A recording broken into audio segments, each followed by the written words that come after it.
So I wanted to present three scenarios here.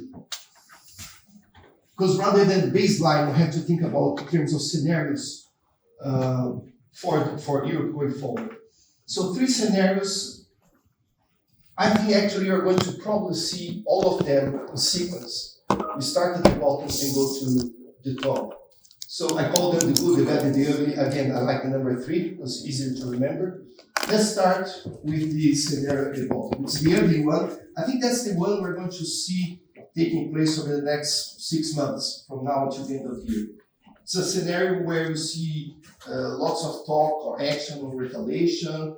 You see policy uncertainty, chaos, policies changing very quickly, and people talk about risks of recession, if not recession, a slowdown in the US with spillovers to the rest of the globe.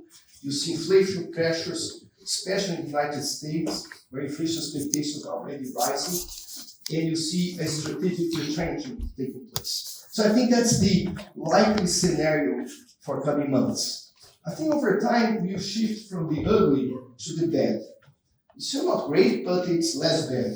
It's a scenario strategically coupling, where the relations between the United States and Europe are still weak. However, Europe is starting to pivot to internal demand into other possibilities, other countries like those in Asia.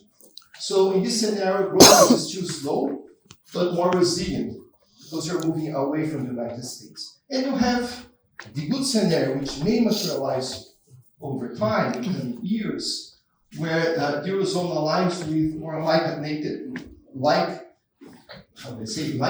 nations, like Canada in the Americas or Japan in Asia.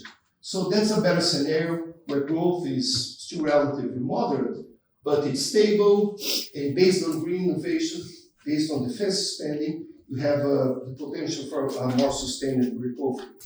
So I think we're going to see all those scenarios actually taking place, but in sequence. We're probably going to move from scenario number 3 towards scenario number 2 and hopefully scenario number 1 over time.